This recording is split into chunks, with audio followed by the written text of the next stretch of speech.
Lemon in the middle portion, Skyshack and Big Lagoon. Skyshack regains the lead and finally close finish.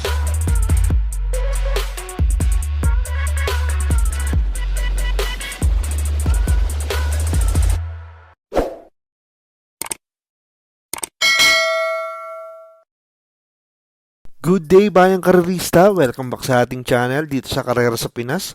Muli tayong magbibigay ng ating mga kursunada, tips at analysis para naman sa magaganap na karera ngayong araw naman ng Martes, March 31, 2026. Lipat na tayo dito sa racetrack ng Metro Manila Turf Club sa Malvar, Batangas. Magsisimula ang mga karera ng alas 5:30 ng hapon. Meron tayong 7 karera.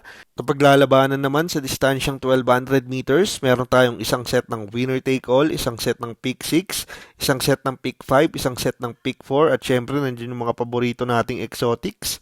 May karera tayo ngayong araw ng Martes, gawa ng walang karera sa Biyernes Santo, kaya nilipat dito sa araw ng Martes ang mga karera.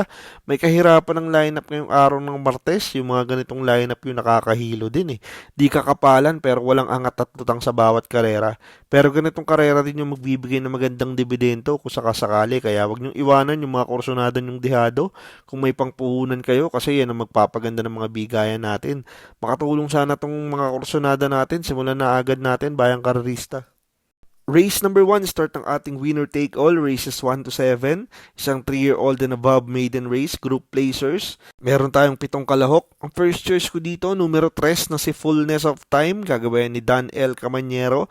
Last March 4 dito sa Metro Turf, nag-novato yan, nagtala ng 1 minute 16.4 sa 1200 meters, kung saan nasegundo siya kay Final Gambit. Ito nasegundo kay Final Gambit nung novato run nila, alam naman natin yung Final Gambit, sweepstakes runner yun, tumakbo yun kahapon. Nung novato nila, sumusugod to pa meta pero hindi ginagalaw ni Danny Boy kaya feel ko may inam to. Baka ilabas na dito yung tunay ng preba. Ang panigundo ko dito yung numero 4 si Crulisa, gagabayan ni J.R. De Ocampo.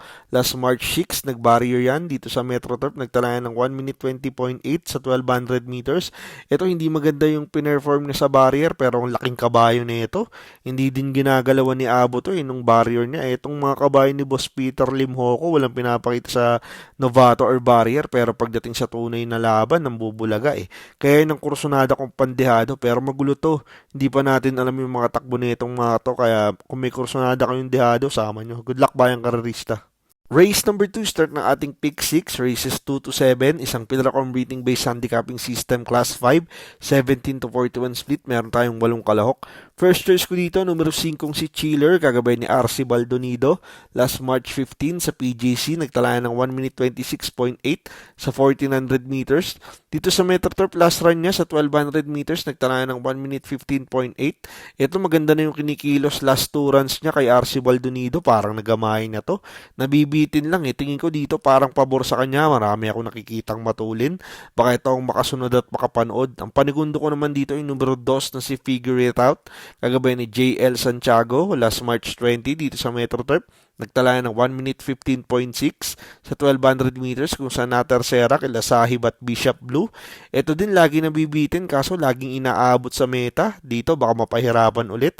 May mga nakikita akong pwedeng kumapit sa kanya pero kung aawat sila tas papabayaan to, tingin ko konting adjustment lang baka makatapos na to. Yan ang panigundo ko. Good luck bayang karerista.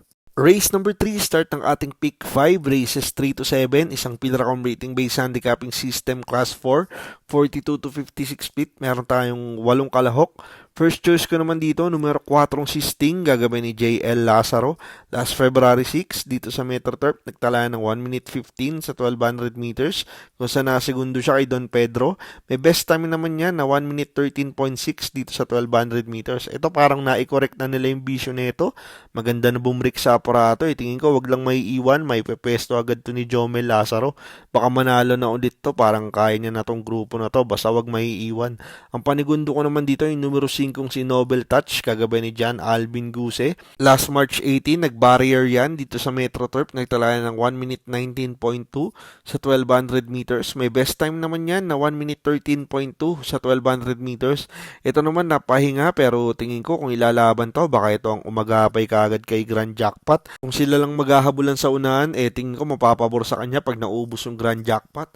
Pero ang tanong lang kung ilalaban to, abangan na lang natin siguro sa bentahan. Pero yan ang panigundo ko. dito. Good luck bayang karerista. Race number 4, start ng ating pick 4, races 4 to 7, isang Pillarcom rating based handicapping system class 4, 42 to 56 split, meron tayong 8 kalahok. First choice ko dito, numero 6, Angelic Boom, gagabayan ni Mark A. Alvarez. Last March 22, dito sa Metro Turf, nagtala ng 1 minute 29.4 sa 1400 meters, kung saan pumangwalo kila Tasha at part-time lover. May best time yan na 1 minute 12.6 sa 1200 meters, parang solo ere to dito, maiksi ang karera, binigay na kay Mark Alvarez. At isa pa, umina yung laban, ang lakas ng labanan nito nung nakaraan. Parang ngayon, pwede nang manalo to dito pag pinabayaan nila sa unahan to at mairik ni Mark na maganda todas sila dito.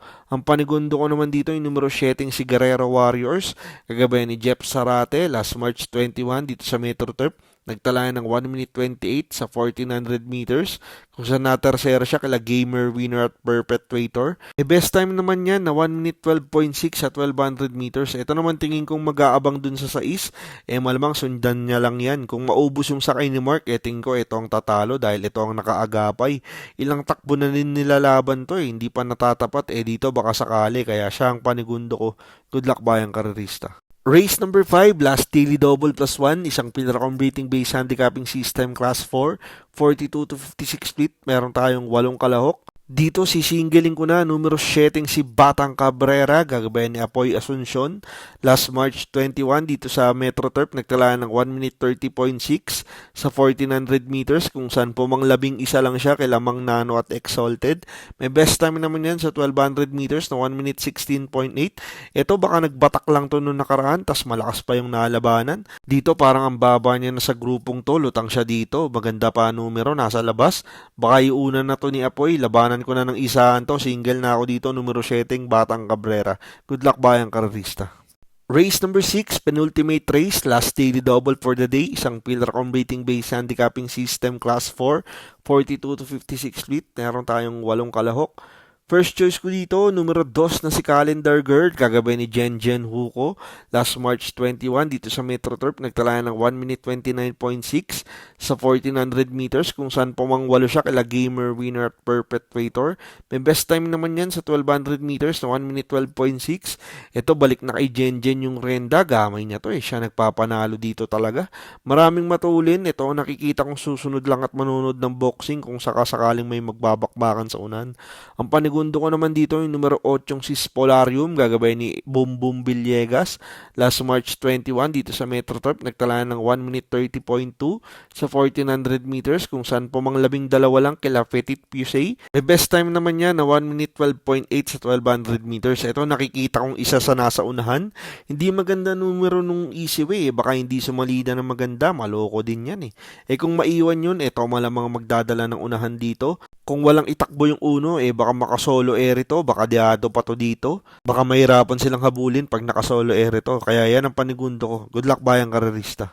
Race number 7, last race for the day, isang Pillarcom rating based handicapping system class 5, 17 to 41 split, meron tayong 8 kalahok. First choice ko dito, numero 7 si My Dad Bogart, kagabay ni JR De Ocampo. Last March 20 dito sa Metro Turf, nagtala ng 1 minute 15.6 sa 1200 meters, kung saan pumang-apat siya kala Impressive Victory at Blue Thunder. May best time yan na 1 minute 14 sa 1200 meters. Ito binalik na kay Abu. Mas magaling sa kanya to tansyado niya yung remate nito kahit maiksi yung distansya Baka makaisa na ulit to. Tingin ko naman mahina pacing nitong karera na to. Baka mapabor sa kanya kung makasunod agad. Ito ang pampremero ko. Ang panigundo ko naman dito yung numero 1 si My Diamond, gagabay ni Claro Espare. Last March 21 dito sa Metro Turf, nagtala ng 1 minute 32 sa 1400 meters, kung saan pumangpito kila Malibu Princess at Full Combat Order. May best time naman yan na 1 minute 13.8 sa 1200 meters. Ito maganda yung numero. Baka makakuha agad to ng unahan, parang humina din yung laban Binalik pa kay Claro, baka mas maganda itakbo na ito ngayon. Kung makasolong taga to sa unahan at makapag-relax, baka mahirapan na silang habulin to. Pero last race, paratingan, gaya ng lagi nating paalala, mas maganda magdagdag kayo dito. Sama niyo yung mga kursonada yung dehado. Kung makalusot yung mga dehado nyo sa mga naunang race, mas maganda nang may protection yung mga parating nyo. Good luck bayang karerista. At yan ang ating mga kursunada, tips at analysis para naman sa gaganaping karera ngayong March 31, 2026, araw ng Martes, last racing day of the month na tayo dito sa karerahan ng Metro Manila Turf Club sa Malbar, Batangas. Lagi nating paalala, ito yung sariling aral at kursunada lamang. Pagdating sa tayaan, kayo pa din na masusunod. Maraming salamat sa inyong patuloy na pagsuporta dito sa karera sa Pinas. Makatulong sana ang ating mga giya at kursunada. Magsitama sana tayong lahat. Happy racing at good luck bayang karerista.